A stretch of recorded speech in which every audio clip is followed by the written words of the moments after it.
Si vous ne connaissez pas la montagne Noire, cet endroit vaut le détour. Cette chaîne de montagnes dans le sud de la France abrite de nombreux vestiges des temps anciens. Mais pas que, puisque les vestiges naturels y sont nombreux eux aussi. Ce qui n'a rien d'étonnant, puisque cette chaîne de montagnes est née il y a 300 millions d'années environ. Et nous nous lançons dans une randonnée d'environ 5 heures. Nous vous présenterons un itinéraire partant de Revel jusqu'à la chapelle Saint-James, en passant par Sorèze et l'oppidum de Bernico, nous baladant de vestige en vestige.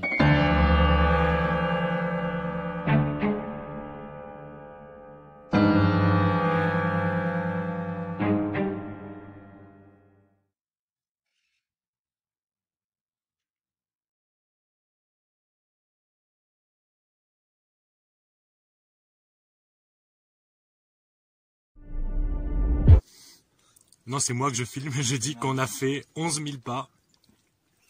Et les voici, ils sont chauds encore. Ils sont chauds.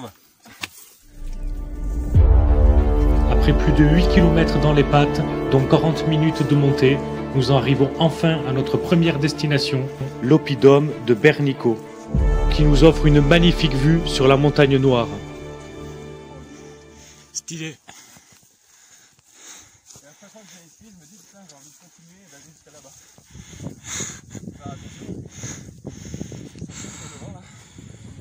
C'est trop beau.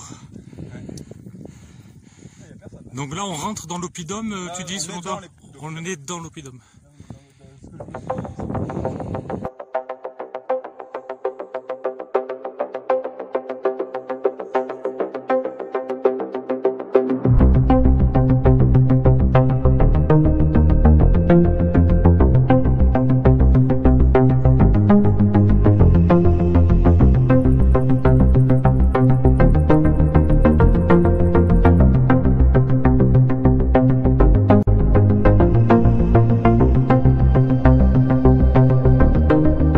Notre première ascension n'est pas tout à fait terminée, car l'oppidum nous offre d'autres panoramas, beaucoup plus étendus. Ça va toi? Ouais, mes Val, t'es chaud.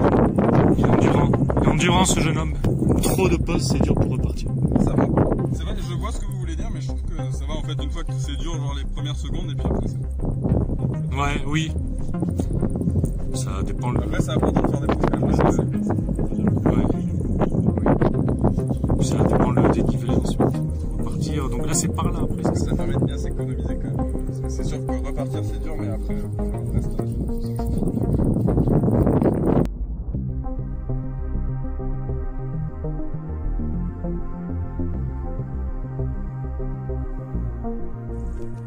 Donc au croisement matérialisé par plusieurs panneaux directionnels, se diriger vers la gauche et dépasser de nouveaux panneaux sur l'oppidum de Bernico et la montagne Noire.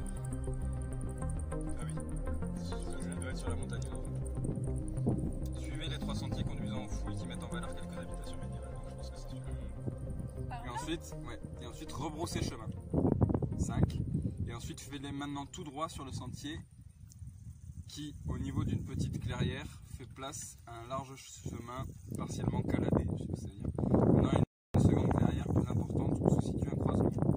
Négligez le chemin à droite qui descend vers Durfort pour continuer en face sur une dizaine de mètres, puis obliquer sur la droite en abandonnant le large chemin qui continue tout droit. Il y a un mec en haut. Il doit avoir une bonne vue. Après, il faut suivre le chemin de petite randonnée.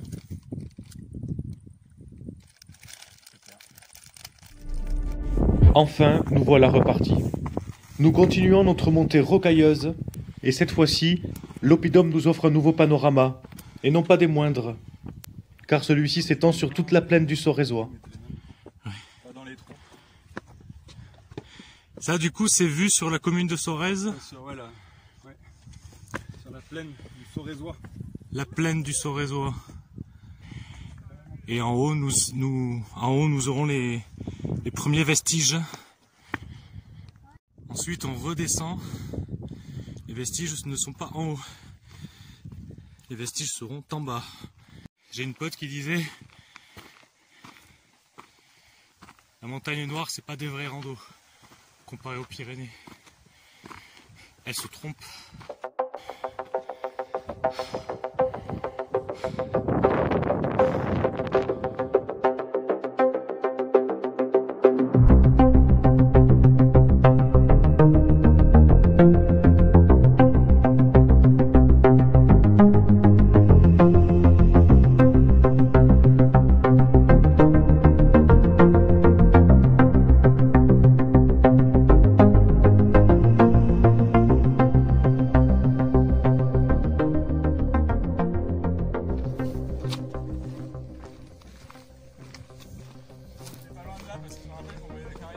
Voilà, oui, Une carrière. c'est chelou, mais c'est une carrière de. Je sais pas, de carrière, je sais pas quoi. C'est l'exploitation, mais du coup, ils en parlaient là.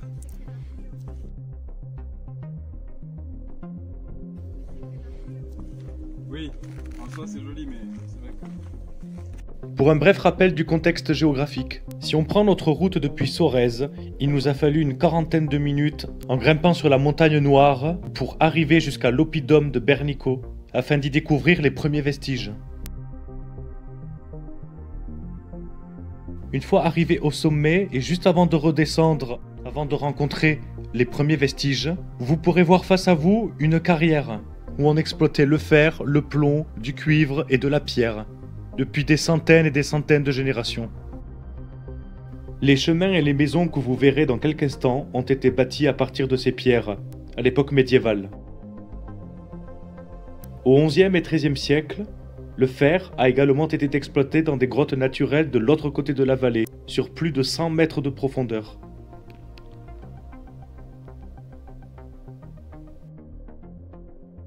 Mais en réalité, si on prend la vue d'un peu plus haut, il n'y a pas une, mais 3 carrières à proximité.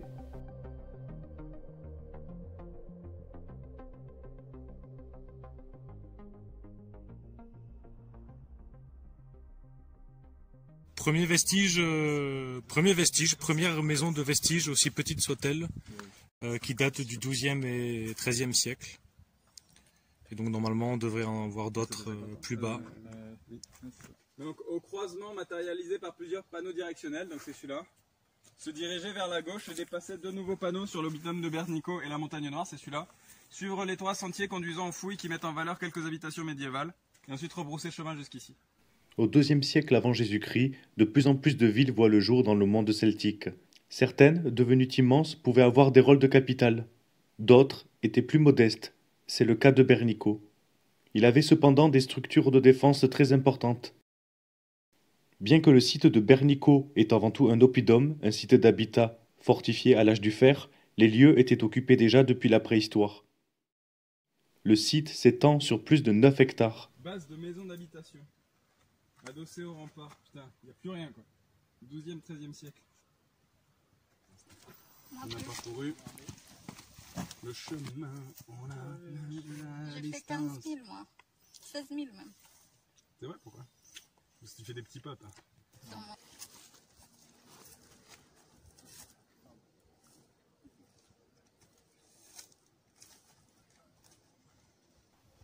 Première construction médiévale, après la petite maison bien sûr, c'est le castrum de Brunichelis, qui sont donc des habitats d'activités agricoles, d'élevage ou artisanales. Nous parcourons le fameux chemin Caladé, qui est indiqué sur notre itinéraire. Lui aussi a été construit à l'époque médiévale, avec ces mêmes pierres exploitées dans la carrière.